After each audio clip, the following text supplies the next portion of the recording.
So good morning, YouTube. Today I thought it would be a good day to give you a 2-year review on this 2008 Lexus GX470. I've had it for exactly 2 years now. I've learned a lot in that time. I put 20,000 miles on it. I didn't stumble upon this vehicle by accident. I knew what I was looking for.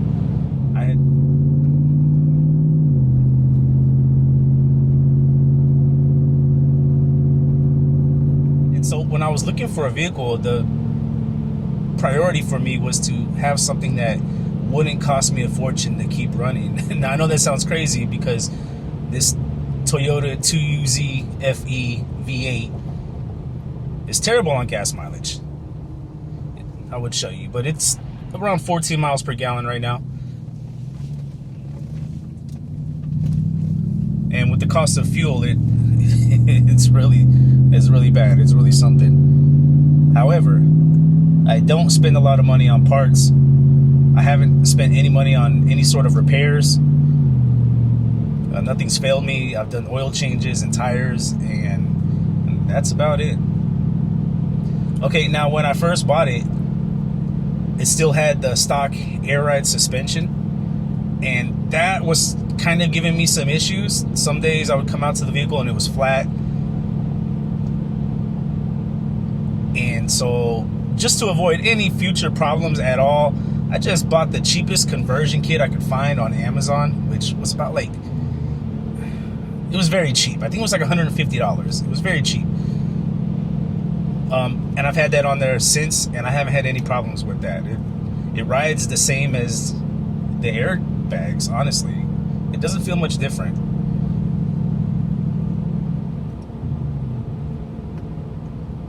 And as you can see, that's what this flashing light is down here. And I know that I can pull some fuses to get rid of that light. I haven't gotten to it. I've been very lazy this winter. But now that it's warming up,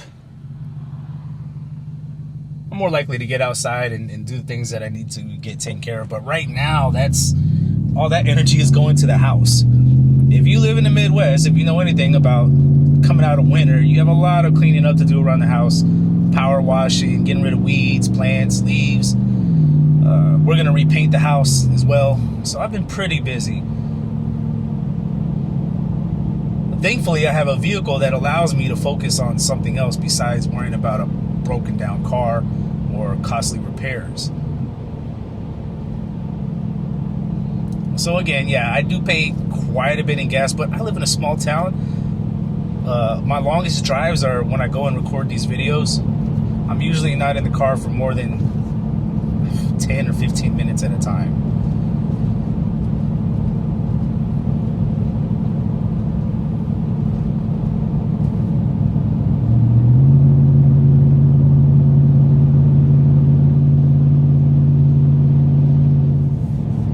I think that if you're the kind of person who doesn't like worrying about your car, if you don't want to worry about repairs, but you still need a capable vehicle. You need a vehicle that can handle deep snow, maybe some off-roading. You want to get to your favorite camp spot, fishing spot.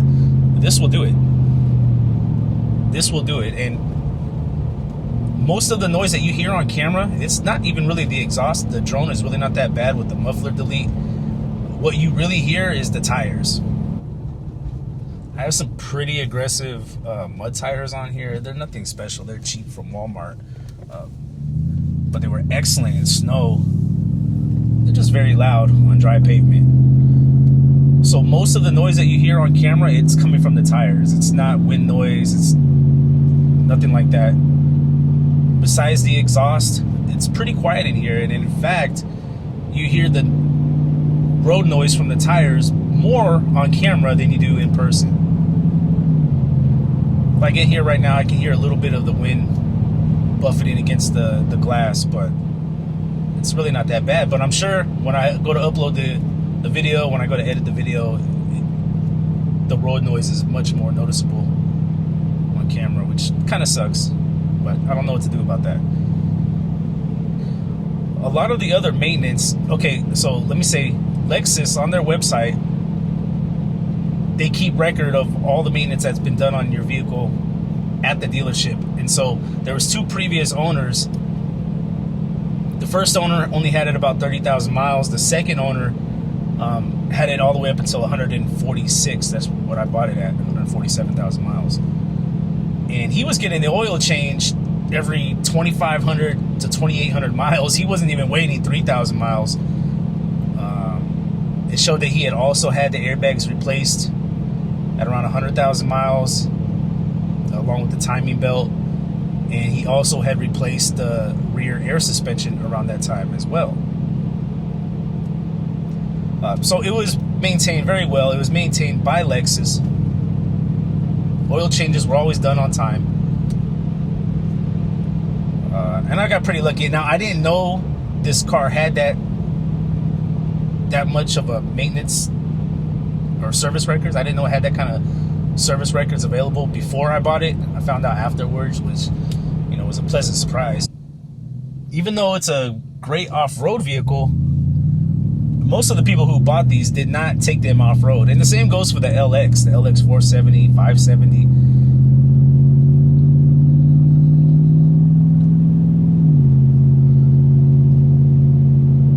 So that's one of the beauties of buying an old Lexus. Yes, they can be quite a bit more expensive than similar used vehicles, but it's worth it. It's worth it to not have the headaches.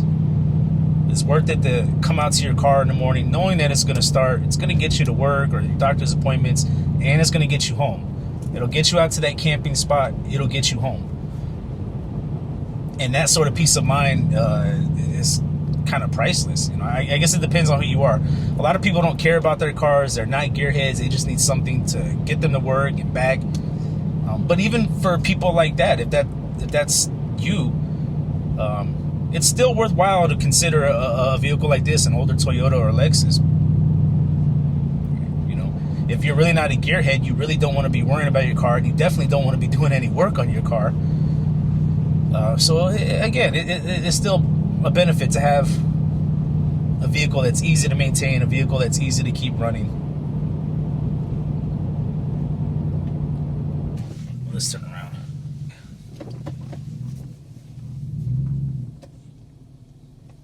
You can see it's got a pretty good backup camera. The camera on this is better than our 2013 Honda Pilot that my wife has now, and it's better than the camera that was on our 2015 Toyota Sienna that got replaced with the Pilot because my wife hit a deer. And this is a 2008. The camera's better. It doesn't have Bluetooth connectivity for music, but it does have Bluetooth connectivity for your phone, so I can take calls. Where is it at? Over here. But I can't listen to my music. It does have an aux port, but you know, I have an iPhone, and there's no headphone jack on an iPhone. It's stupid. I hate it. I hate that. But anyway, on the plus side to that is that it's got a 6-disc CD changer that also plays DVDs, which I think is pretty cool. And it has a tape player. I know a tape player is nothing impressive, but for someone like me, I'm an 80s baby. And when I was younger, I spent a lot of time driving around with my dad. He was a truck driver, and we listened to tapes. And I just happened to have several of his old tapes. And I don't want to go down this sad story, but him and I, we haven't spoken 15 years. And just being able to pop in that tape and think of a better time when him and I still got along, when him and I were still close. It's kind of nice. It's kind of nice. And if I'm listening to a CD, I normally listen to the entire CD before I change it. And I mean, come on, when was the last time you did that? When was the last time you listened to a full CD by your favorite artist? Listen to the whole album. Maybe I'm just speaking for myself, but for me, for many years, I did not do that.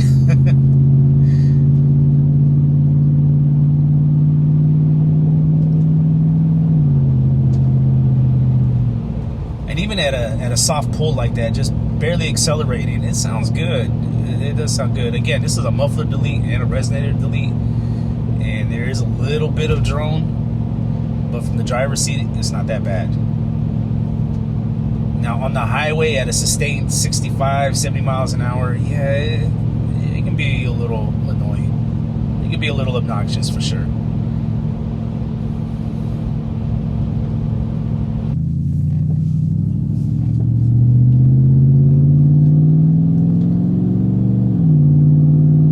Yeah, so what was I saying? Yeah, I live in Michigan, and the weather here is incredibly unpredictable.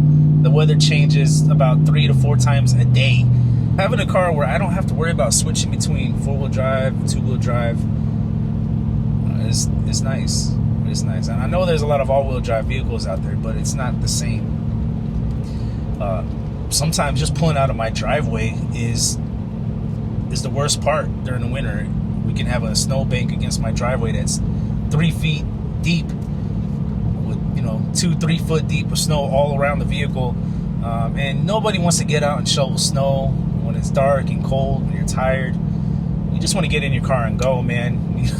And I got a remote start on here, so I could start this thing from inside, get the heater going, the heated seats warmed up, come outside, jump in the truck, and just take off, plow right through the snow like it's nobody's business, and keep on trucking. It's not a problem.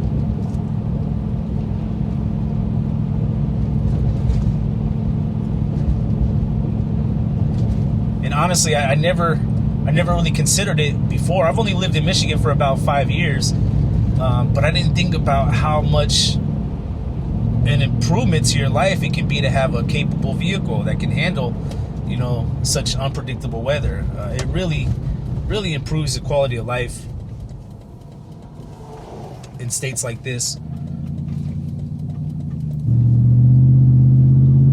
What is that?